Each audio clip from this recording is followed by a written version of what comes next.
4 Super Bowl rings. Hall of Famer Joe Montana in not one. Perfect playoff record when it mattered most. 0 interceptions in 4 Super Bowl games. The very definition of Mr. Clutch, a quarterback so cool under pressure, they called him Joe Cool. But here's the twist. Despite all the championships, all the legendary moments, all the records, there's a growing chorus of NFL fans and analysts who believe this quarterback might be the most overrated champion in football history.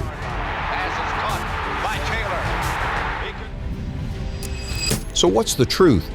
Was Joe Montana truly the greatest quarterback of all time, or just the luckiest passenger on the NFL's most dominant machine? By the end of this video, you'll have all the evidence, but I'm warning you, this might completely change how you view one of football's most sacred legends. Jersey worn by Hall of Famer Joe Montana in not one, but 2 different Super Bowls. Let's dive in. January 1979. The NFL Draft. Quarterbacks are flying off the board. First round, second round, and then, with the 82nd pick in the 3rd round, the San Francisco 49ers select a skinny kid from Notre Dame named Joe Montana. No fanfare, no SportsCenter highlights. Most people had never even heard of him. The 49ers, they were a laughingstock. They'd won just 2 games the year before. Their new head coach, Bill Walsh, was considered an offensive coordinator trying to play big boy football. But Bill Walsh saw something in Montana that others missed. It wasn't his arm strength, because honestly, it wasn't that impressive. It wasn't his speed. The guy ran like he was carrying a refrigerator. What Walsh saw was something you can't teach. Montana's first 2 seasons? Forgettable.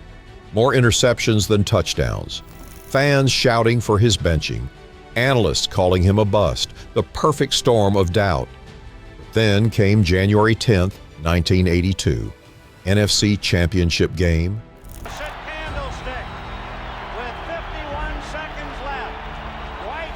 49ers down 27-21 to the Dallas Cowboys, the defending Super Bowl champions.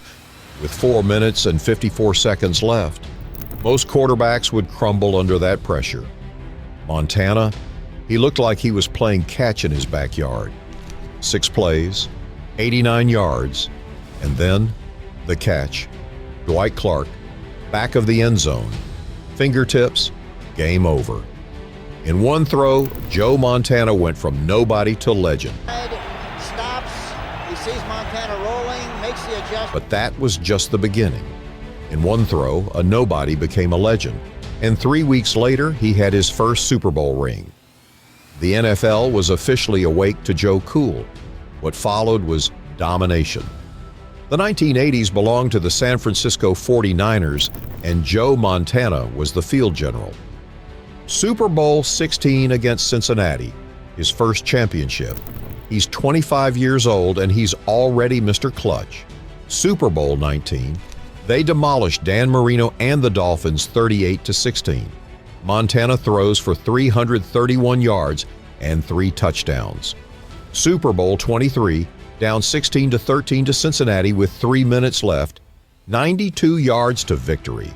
Pressure insurmountable. Montana, joking with his teammates about seeing John Candy in the stands. And then he throws the game-winning touchdown to John Taylor with 34 seconds left.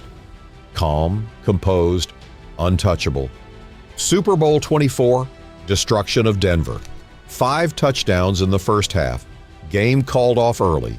4 Super Bowls, 3 MVPs, 0 interceptions.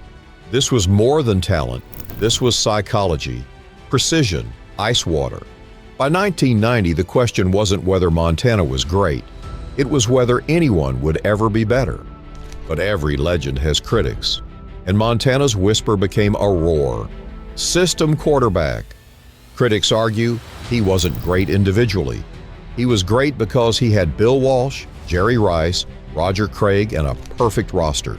A system designed to make any competent quarterback look amazing.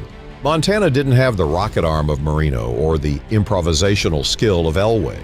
He won with timing, precision, and the absolute best teammates money could buy. Injuries didn't help. back surgery in '86, elbow surgery in '91. By the early '90s, he lost his job to Steve Young, a quarterback who arguably had more talent. And today, comparisons are brutal. Brady's 7 rings, Mahomes' unbelievable arm talent, Rodgers' precision. Was Montana truly the GOAT, or simply the most fortunate passenger on a perfect ship? If you're loving this deep dive, hit that subscribe button. It tells us you want more controversial NFL breakdowns. And drop a comment. Team Montana or Team Critics? 1993, age 37. Montana leaves San Francisco. Most thought his career was over. He lands in Kansas City, throws for 2,100 yards and 13 touchdowns in just 11 games. Then, January 1994, AFC Divisional Playoff against Pittsburgh. Montana carves up the league's best defense. 276 yards, 2 touchdowns. Proof that greatness travels.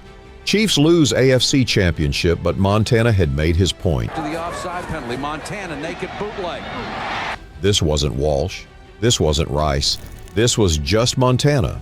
Clutch, smart, and still untouchable. He retires after that season, but leaves the ultimate question: system or skill? So here we are, 30 years later, and the debate still rages. MVPs, first team, All-NBA, All-Pro. Team Montana says he's the ultimate clutch performer, perfect in Super Bowls, never choked when it mattered most, the original Mr. Clutch. Team Critics says he was a product of his environment. Great system, great teammates, great coaching. Take any of those away and he's just another quarterback. But here's what both sides can agree on. Joe Montana changed what it meant to be a quarterback. Before Montana, quarterbacks were supposed to be big, strong-arm pocket passers. Montana proved that intelligence, accuracy, and nerves of steel could beat raw physical talent. Tom Brady took that blueprint and ran with it for 20 years. Patrick Mahomes combined Montana's clutch gene with otherworldly arm talent. Aaron Rodgers perfected the precision that Montana pioneered. Every great quarterback since 1985 has been measured against the standard that Joe Montana set. So maybe that's the answer. Maybe it doesn't matter if he was a product of his system. Maybe it doesn't matter if other quarterbacks had better arms. Maybe all that matters is this: when the lights were brightest, when the pressure was highest, when everything was on the line, Joe Montana never blinked. And 40 years later, we're still talking about it. 4 championships, 3 Super Bowl MVPs, a perfect record on the biggest stage, a clutch gene that defied explanation. But the debate continues. Was Joe Montana the GOAT or the most overrated champion in NFL history? Because that's what makes sports beautiful: the debates, the arguments, the passion. So I'm turning it over to you. Drop your take in the comments. Team Montana or Team Critics? And while you're there, tell us, the true greatest quarterback of all time: Montana, Brady, or Mahomes, or someone else? If this video fired you up, hit subscribe and the bell. More controversial NFL deep dives every week. Until next time, keep debating, keep arguing, and keep loving this crazy game we call football.